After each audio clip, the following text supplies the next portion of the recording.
Welcome back to Out Loud, the Selective Mutism podcast, the only podcast dedicated to selective mutism. I'm Chelsea. And I'm Ann, Chelsea's mom. And we're going to be doing a part 2 of answering your questions today. First, we're going to read some reviews that we got. Okay, so I'll read the first one. So the first one was actually from a listener in Great Britain. She says, I loved episode 5. I have a daughter with SM who is 6 years old, and this episode was so interesting to listen to. Chelsea, you are inspiring. Thanks both of you for what you are doing. So that was great. That's so nice. Yeah, it was awesome. She called me inspiring. And there's another one? Yep, the other one is from Belgium. Love the way topics are brought very real and recognizable. So thank you so much for leaving reviews. If you haven't already, make sure you leave us a review on Apple Podcasts or iTunes. Yeah, we had a great week, and I think, I just want to thank everybody for sharing and liking and reviewing the podcast. So we actually were contacted by another podcaster who's actually a clinical psychologist and wanted to interview us for her podcast. So that was kind of neat to do. I guess we'll give you more information as it's getting closer to time for her to post that.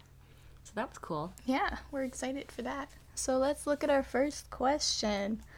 It is how to handle strangers who don't understand selective mutism. I think this is hard because you can't really control people you don't know. Like, you can't inform them ahead of time.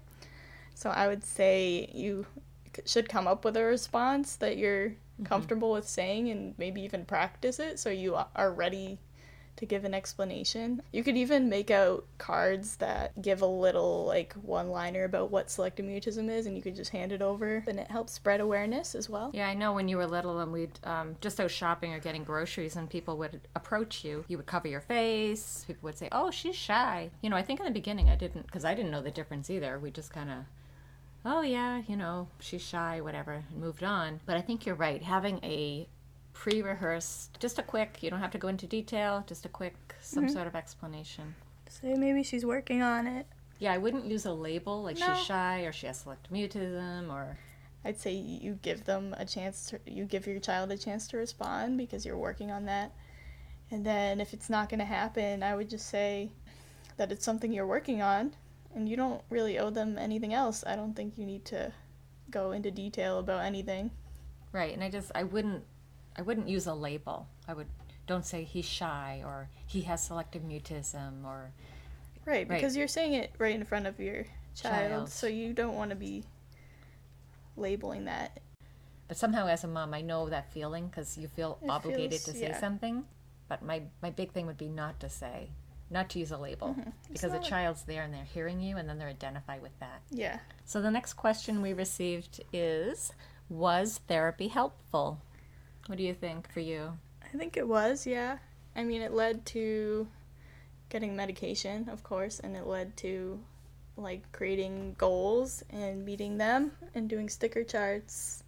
I think without that, there's, not a lot of direction for parents on how to handle it, so I think that gave us more clear, goals. Right. I almost think, therapy, is equally important for the child and the parent.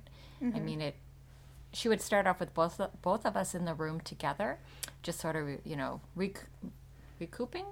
recalling, summarizing how the week had gone. And then the parents or myself would leave the room, and then she would have therapy with Chelsea. Yeah, I mean, I think it was good. And it also was an outlet for you to have somebody to talk to or just interact. And then it kind of helps parenting just to give you a place to talk, to verbalize, to share it with somebody because there's no other parents, or I didn't know any other parents that had a child with selective mutism. And it also gives you the goals to work on for the following week, or at least somebody to talk about the goals, because we tweaked our sticker chart every week, but it was just good to bounce it off another person and, get some professional input. I just want to say again that therapy is a very broad word, and I think it's super important to find an evidence-based therapy, which is behavioral is the number one evidence-based treatment for selective mutism, so you want to be working on meeting goals and reinforcing successes. And I would just be careful to find a therapist that has experience with selective mutism, or at least with anxiety. Yeah, absolutely. Selective mutism, if you can find somebody. If not, then childhood anxiety. Like, I don't know if we had just solely done it on our own, I think it would have been much slower progress. Yeah. And I don't know if I could have done it as a parent just by looking on the internet and doing it myself. Right. So I'd say definitely helpful. Okay, so the question is how to get my 6-year-old to say hello, or at least wave hello and say thank you and goodbye. So these are often some of the hardest things for selective mutism, these like routine, expected responses that you're supposed to have. And I think you should start with waving. If she's not even waving, you start very small. Like eye contact, maybe. Yeah, even like a smile, or if that's too hard. But you want to write down these goals, I would say, and take data on it. You want to know how often it's happening, and you want to see the progress. And I would say every time, like if you're doing a sticker chart, you get your sticker for each time you wave.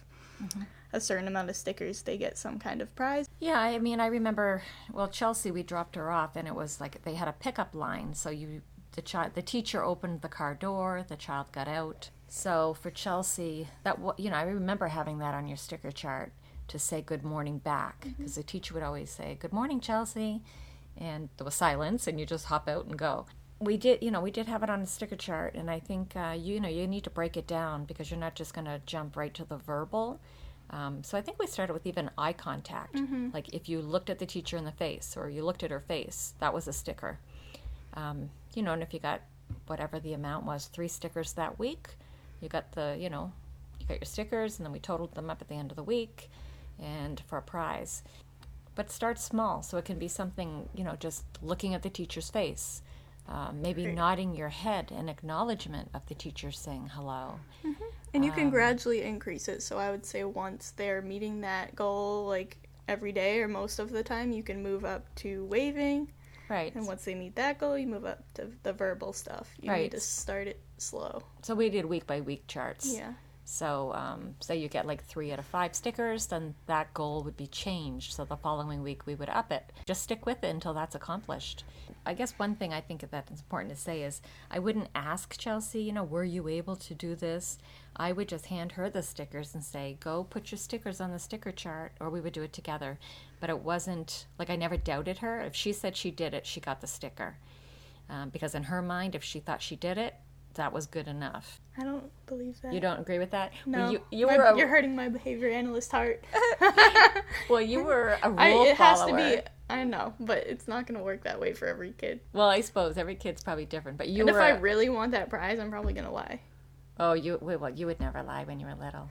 I don't know. You were a rule follower. You were, I'm very about observable behavior. You need to see it to believe it.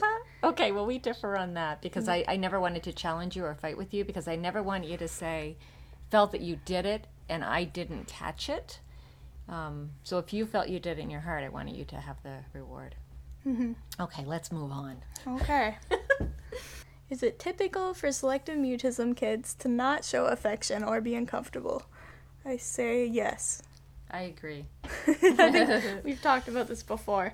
Affection is obviously a type of attention, and I think for selective mutism kids it is aversive in some way. I think certain kinds of affection can be better than others. I remember Chelsea when if I'd kiss her on the cheek or Dad would kiss her, she would wipe it off. Well, that was probably sensory, too. Sensory and attention, because I didn't like the feeling and I didn't want the attention. Yeah, I think you said we spit on you. It was spitty. I remember you saying it was spitty. Nasty. We'd say, why are you wiping it off? But yeah, it was always difficult for you to accept either praise or affection. Yeah. And I guess now, looking back, it was probably just the attention on you, putting the attention on you. You didn't want any attention. Yep. You wanted it to just go by without anybody recognizing that you had done something that we were praising you for. Yeah, I think with selective mutism, if you do something that is outside your comfort zone, you don't need the additional praise because it is inherently reinforcing. Like, you're just proud of yourself. for doing it. You don't need people drawing attention to it.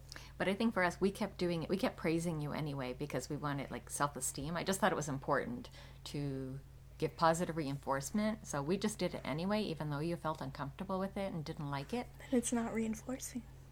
You think it's reinforcing, but it's not. Okay, that's a different take on it. But what I think is maybe you desensitized me to it by continuing to do it. I don't think it built self-esteem because I didn't like it. Interesting. Okay. And I think, there are other ways of showing affection that we don't usually... Right.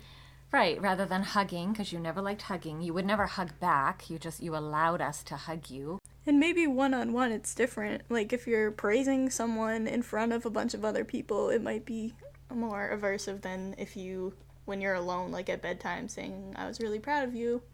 Right. That was always, right. I was just going to say that too, because I think that was our special time. So, and I don't know if it's because the lights were out. But right, tucking you in, that's when we'd always have our talk. I'd always kiss you on the forehead, say goodnight.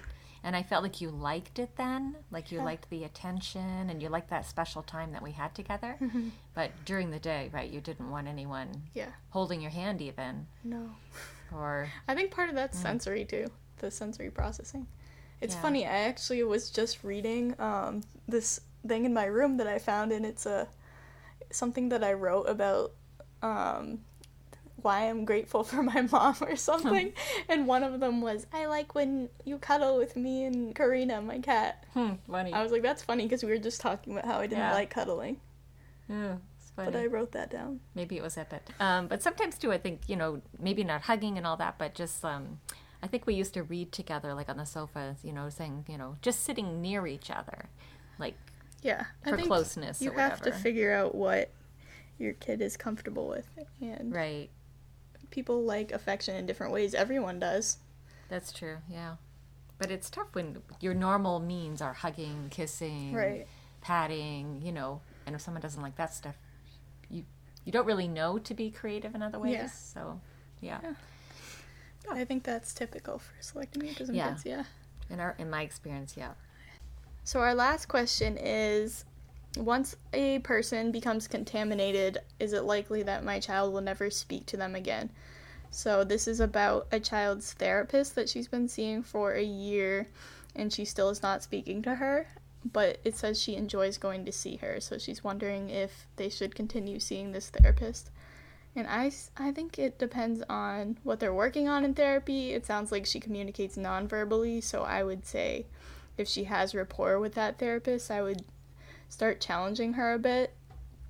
I think gradually you can work towards verbal communication and try to fade out those non-verbal communications. What do you think? I think the fact that the child likes to go to the therapist, that to me is a win-win.